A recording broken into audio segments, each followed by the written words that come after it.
So I see.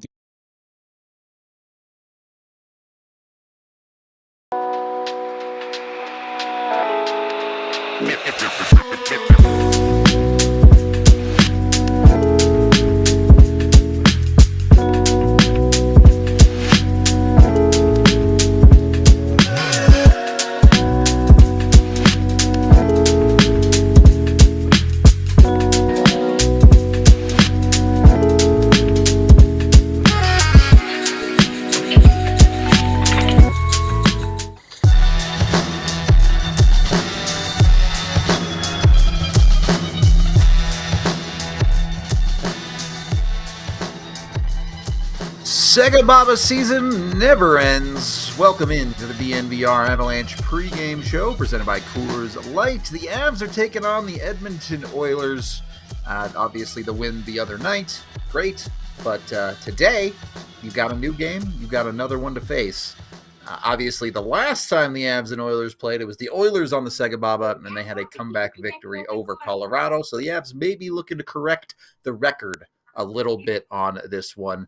We'll see exactly how they can play it out. I'm not going to lie to you. This is not shaping up to be an easy game. You have your stars play big minutes last night. Cale Makar played 26 minutes the other night, and now he's going to have to defend Connor McDavid all night. So it could be, I mean, I have faith in the Avs. I believe in their ability to get it done, but it's not going to be easy.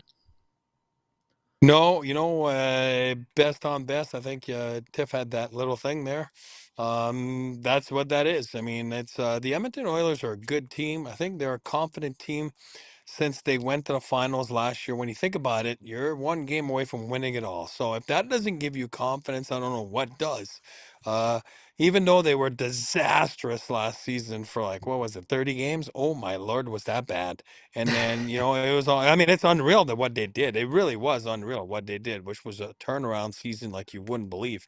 Um, but I think tonight it's a solid test for the Avalanche. Nothing against the Calgary Flames and, where they are in their retool, rebuild, whatever you want to call that. For example, this is a totally different game tonight. This is a totally different game. It's a well-rested team. We all know SEGABABA doesn't really affect the Avalanche, but you got Draisaitl, you got McDavid, you got Bouchard, you got a lot of heavy stock on the other side. So let's see what happens. And I do believe the big start is very important. I hope they can get it. Look, Edmonton's not an easy out any night, let alone on a night that you should be tired. The other side of that, of course, is there is no tomorrow, essentially. The Avs and everyone else, well, there's some teams that play tomorrow, but for the Avs and Edmonton, they enter their 2-week break the second this game ends. So I know you talk about your three keys, so we'll get to that in a minute. But Mackenzie Blackwood will be the starter tonight. That's pretty much expected with Scott Wedgwood not able to go. Realistically, if you're serious about the 2 points, you just weren't going to start Trent Miner in this game. It is what it is. Hopefully Blackwood can keep it rolling as really even in the loss, he's played 3, 4, 5 good games in a row, it feels like right now. Yeah, and you know what? Like, there's nothing really to save it for. A lot of times, you won't play like a team a player on a SEGABABA because of the fact that you got games coming down the stretch right there. Listen, the league shut down for a few weeks, so I'm not worried about that. Last I checked, he's a big fella. What is he? 240 pounds. You know what I mean? So there's plenty of energy in the tank. Sometimes when a guy's 160 pounds, he sweats a lot in the night, and then you get dehydrated. Next thing you know, you don't have much the next night. You know what I mean? This guy's a big fella. You and I understand what big fellas are. Actually, no, not you, because you're skinny now. But I Not really. understand what it is. He's got plenty in the tank. He's got plenty in the tank, and you know what? I think it's a big test for him. 225 for the record. He's 225. Sure. Sure. Uh, I've seen him. He's a big fella. What I will say is this is going to be an interesting stretch, not just this game, but post-break as well for Blackwood. Tonight is game 41 of the season for Mackenzie. His career high before this was just 47. So he's almost certain to play the most games he's ever played this year. it's hard to argue with the play. It's been really, really good in Colorado. Do you have any concerns post-break about him maybe running out of gas, though? No, because you know what? It kind of works out perfectly for him because he does have that break. When I say he, the whole league does, not just him. But it's different than a regular season when there are no breaks. With that said, the schedule is also condensed. It's also a little crazy. Wedgwood is going to be coming in to help out. You know what I mean? So he's going to get his nights off, but he will get, obviously, like you just talked about, way more than the 47 that his record is. But I'm not worried about him. Obviously, this is a guy that is just getting into his groove. Goaltenders like himself tend to hit the groove right around that age that he's in their prime right now. Listen, he signed his contract, didn't take him too long. He wants to be here, loves to be here, and cannot wait to get into the postseason. And I can't wait to see him because he's that type of guy that I believe he will have success in the postseason. I just happen to have Blackwood's stats up, and I found this a little bit amusing. Compared to his time in San Jose, Blackwood has played about 150 more minutes now with Colorado, so he spent more time in Colorado than San Jose this year, at least playing. He's faced 30 less shots in Colorado than he faced at his time in San Jose, with essentially more than 2 full games more played. So, yeah, I think he's enjoying it here in Colorado a little bit. I'll put it to you that way. And he's getting accustomed to it. We talked about it yesterday post-game, right? He's getting used to Yep. sometimes 15, 16, 17, 18 minutes without a shot, one shot a period. And then all of a sudden, oops, it's coming. And then, oops, there's a breakdown because every team has breakdowns. The Avalanche are no different. And then I think he's just getting, it's easy, like I've said before, to get 50 shots. And, I'm not saying it's easy. I'm not being stupid, but I'm saying it's easy to get in the groove and to feel good about your game. It's a different thing when you're not seeing shots for that many amount of minutes in a few times a game. And this is something you have to get used to. I think he's starting to get used to it, and I think he's starting to like it because he's starting to get success. All righty, let's build out the rest of this game for the Avs. Give me some 3 keys to find success for Colorado against, Edmonton's not the best team in the league, but they're a top team. Biggie's 3 keys. Avalanche, 7 o'clock Mountain Time tonight in Edmonton. Last game before the break, obviously. SEGABABA, 3 games in 4 nights. Last game of the road trip. Call it what you want. Best on best, key number 1. You got McDavid, you got Draisaitl, you got Nate, Kale.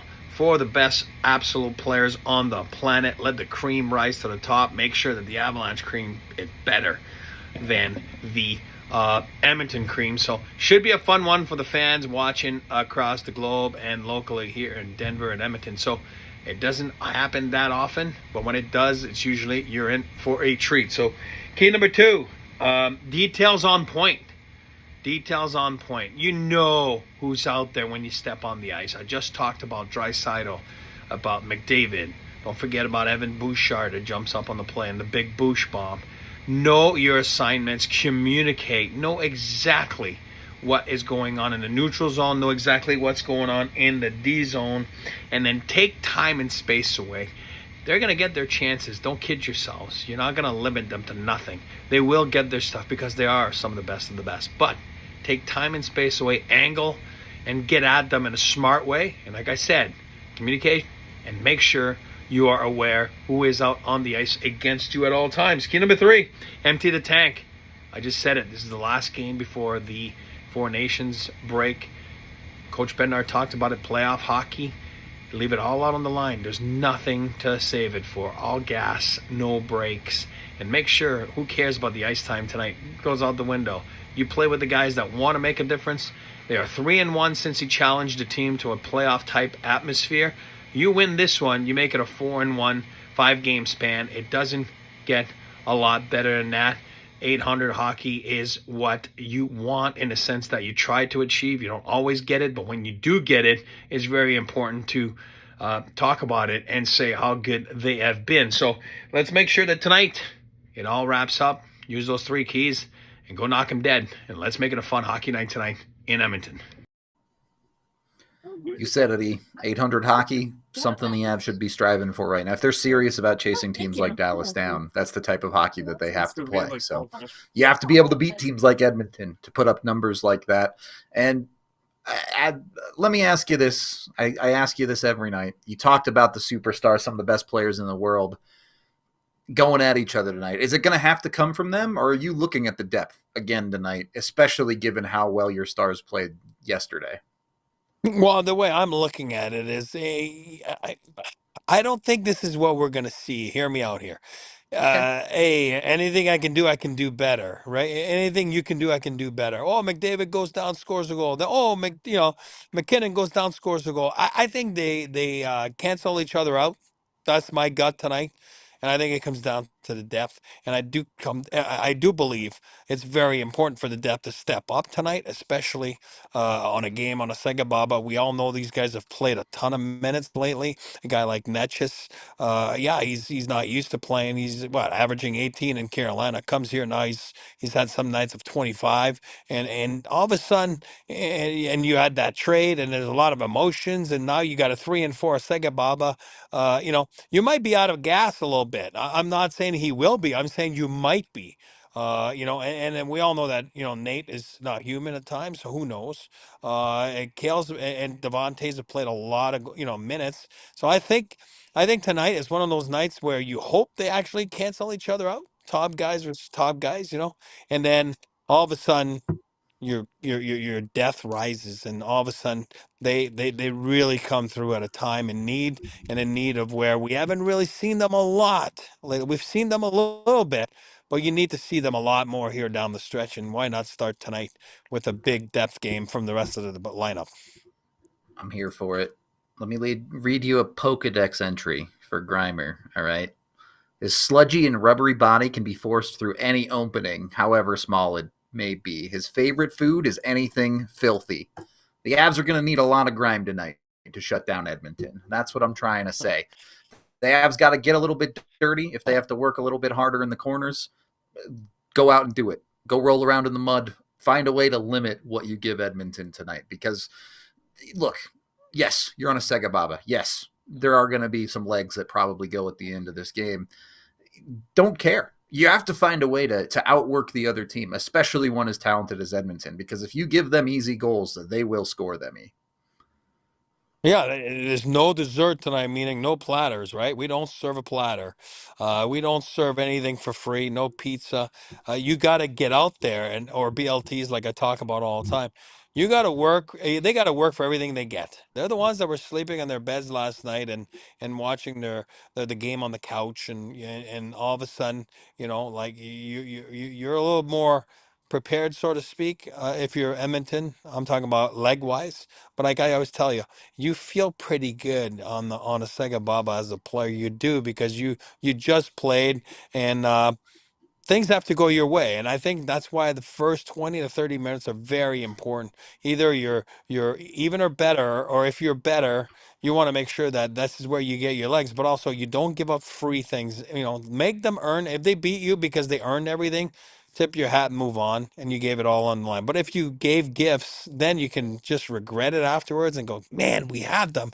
If we didn't make that stupid play there, it made the big difference. And I think that's what's important tonight. The concentration level for the Avalanche has to be really high, and it has to be very on point by everybody. And then again, for me, the way to do that is don't take penalties, let the flow of the game, don't start like you did in Calgary. It's like, let the flow of the game where you can actually use, four lines and six Ds, and get a hit, take a hit, get out there, keep your shift short. You don't want to be stuck out there. You just don't. And because you get stuck out there with a long shift, it might just take away the rest of the night, your legs, and you are absolutely toasted and burnt. So you want to take no chances. I'm not saying to play on your heels. You always want to play on your toes, but you don't want to uh, all of a sudden just sit back. But also you want to be smart about it. And that's why if there's a chance that you can absolutely get off the ice, don't take a chance. Just get off, because you don't want to be stuck back there and absolutely just zap you of all the energy you got left.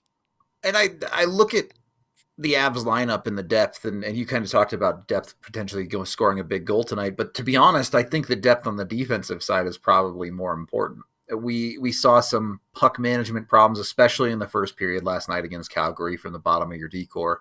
You can't have that tonight. You have to put that extra work in. Make sure you're taking that extra second to shoulder check or you rub that guy out with a Yeah. little bit extra oomph tonight. You just have to be able to lock it down because look, Connor McDavid and Leon Draisaitl are really good players, right? They're going to get theirs at a certain point. You're hoping to limit them, but if they put one or two in, you're just going to have to outscore that problem. You cannot also then give up goals to the opposing team's depth as well. That's when your life gets really hard. And that's where goaltending is huge too. You don't want to have one of True. those like bad ones. You know what I mean? All of a sudden, the bad ones that sink you. You know what I mean? And they sink you as a team, and you're like, oh God. You know what I mean? That's why I think it's a big test for McKenzie tonight. You know what I mean? It's a big test because there's just takeaway. I love him, you know that. But you can't have that second goal yesterday. It didn't really matter. It's the end of the game. Who cares? But you can't have that goal there in the early part of the game. All of a sudden, then you're chasing the game. You're like, oh boy. So your concentration level has to be on point, and it's a little different because he did play last night. As you know, Segababas, I'm not worried about. The 3 and 4, I'm more worried about. And then as a goaltender, it's a little different. These guys sweat so much; they spend so many calories in a game. Again, he's 225. You said I'm going to go 240, but whatever. You know what I mean? He's got plenty of energy. He's just got to make sure that he conserves it the right way, and he's on point and he's on top of it. I hope so. Look, it's always true, but especially on nights like tonight, it's going to be you win as a team, you lose as a team effort. It's going to take all 20 dudes, even your backup goalie, pulling in the right direction on the bench tonight. Let's see And I the think Avs it's put it together. Yeah, it's very important and again, this coaching staff is a veteran coaching staff, the Avalanche staff. I'll tell you one thing because I've lived it.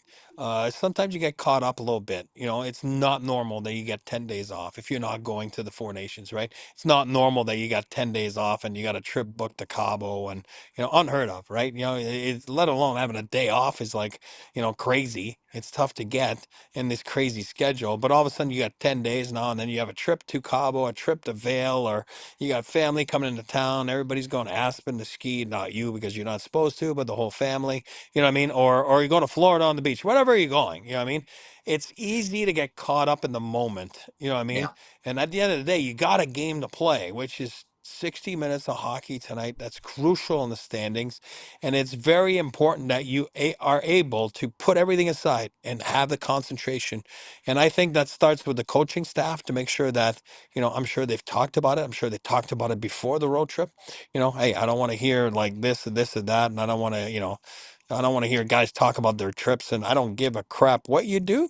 You can talk about it Friday night, come 11 o'clock or whatever it is, 10 o'clock in Edmonton, and you can move on to, what's next for you in your personal life. No big deal. Until then, I want to hear about it. look, you win the game, you can talk about your trip in the locker room after the game the whole time. You lose the No game, problem.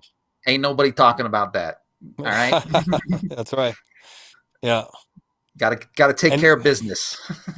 and some people too, like, are not even gonna get on the plane, or you know what I mean? Yeah, Like, it's yeah, just like they'll fly everybody's got straight different out. Yeah, plans. Yeah, well, whatever it is. Some people got family or in the West or whatever it yeah, is. So let's make sure that, you got a task at hand tonight. I think you focus on it. You call that focus on the task at hand. It's very important for the Avalanche tonight to get that done. it is.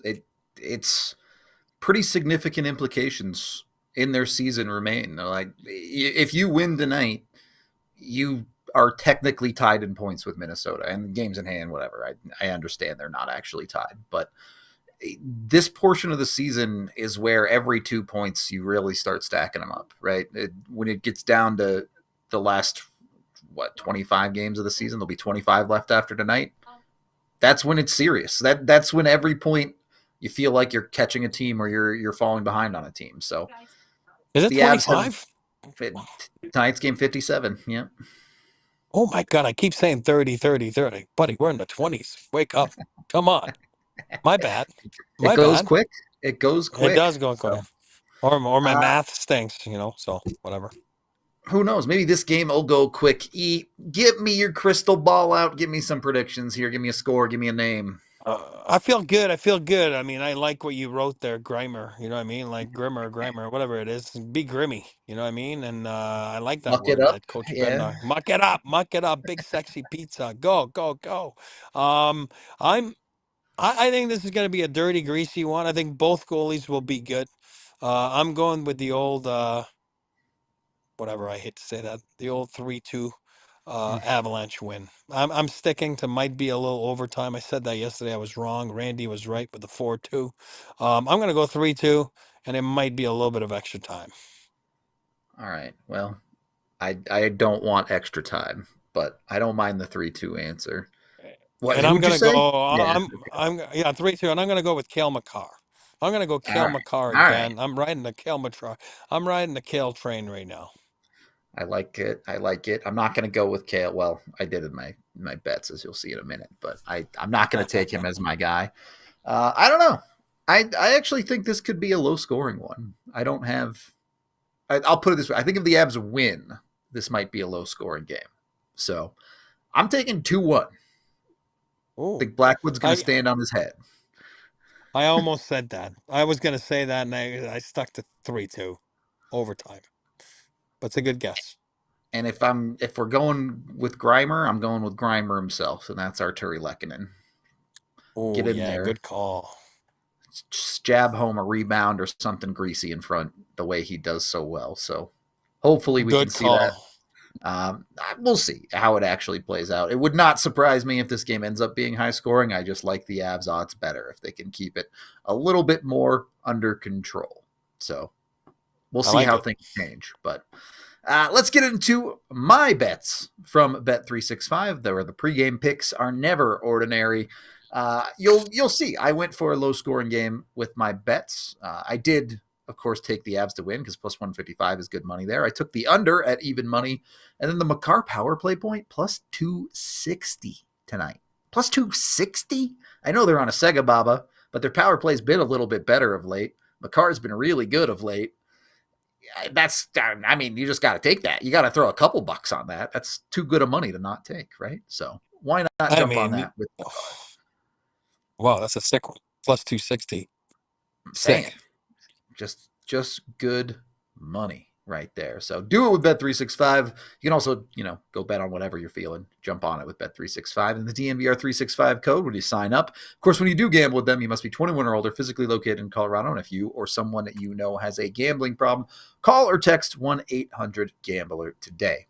Today.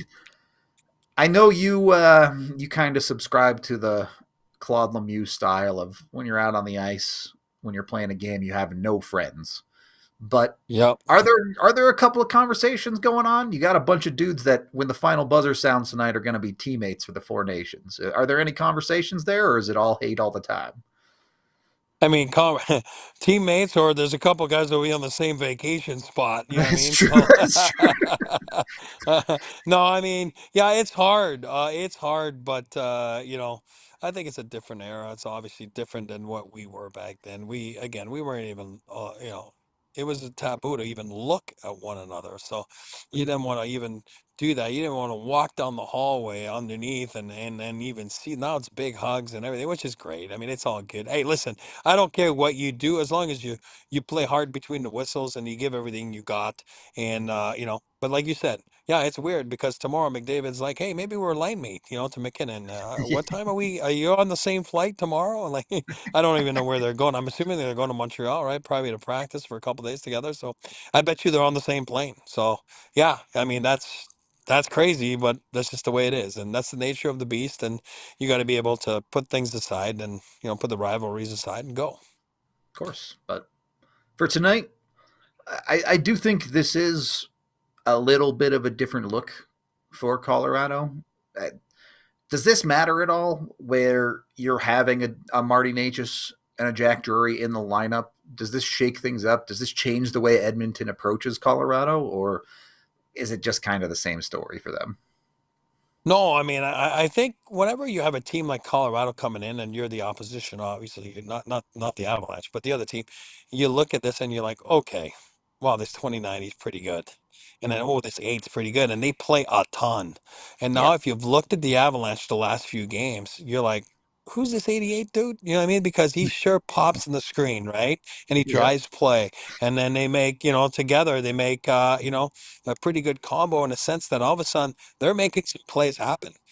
So it's a different style of maybe what Miko was, different player. You know what I mean? But it certainly makes it dangerous, and it makes you look at it, and then you can look at the old tapes of the last game we played the Avalanche. How did we do this and this and that? How was their power play? It was this and that. Now it's like, oh, hold on a second. Rantanen's not there anymore. It's this dude. This dude's there, and he's a righty. And then the righty is sitting up on that spot. And MacKinnon's not really on that side anymore. He's kind of floating around. So it's a different look, and it makes you throw everything out the window and start over again on your pre-scout and make sure that, you're definitely playing against a different look Avalanche than you certainly did the last time you played them. Yep, and as Chad is saying, just to confirm the lineup, Keaton Middleton does step in for Oliver Shillington in this game. DeHaan, that other side of the third pairing, and Malinsky playing up with Girard again tonight. Interestingly, the forward lines, the Wood, Drury, Colton line listed as the second line tonight. Middlestat, Parson, and Druin listed as the fourth line. Oh, I mean, I'm not worried about that. That's same. Yeah. I just think it's interesting that they listed it that way. That's all I'm saying. And it's funny how all of a sudden, like, Shilly plays one game. The guy hasn't played in months, you know what I mean? And then he's gonzo again. Is he hurt or is he a scratch? I don't know. Who knows, right? I mean, it's Yeah, I hard don't when know. there's no morning skates. It's hard to follow. He's not going to get in the groove, that's for sure. So you might have to look now somewhere else to see what's going on and get a little bit more depth. Yeah, they didn't sell you on last game. We'll see if DeHaan and Middleton can maybe put together a better bottom pairing game in this one against Edmonton. So hopefully right. So. If my scores want to hit, I need them to play well and keep it low scoring.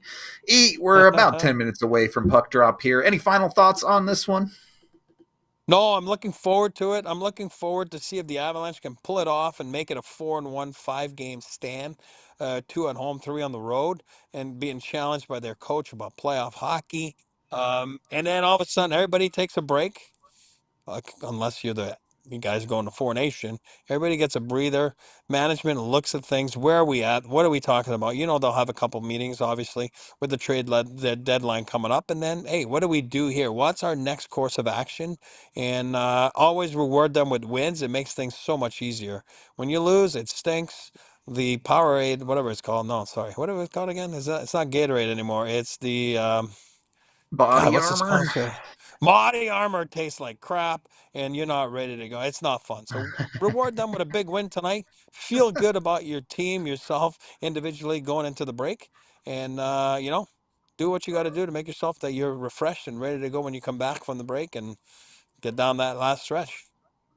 There you go. We'll just have to wait and see what happens. We do have a watch-along coming your way, so tune in for that, or at very least tune into our post-game where we'll break down whatever happens for you, win or lose. It's the last Avs post-game show for 2 weeks, so tune into this one. And then, of course, we'll have stuff during the break too, but it won't be Avalanche games. So we hope to see you in a few minutes on the watch-along. We appreciate y'all, and we will talk to you in a few minutes.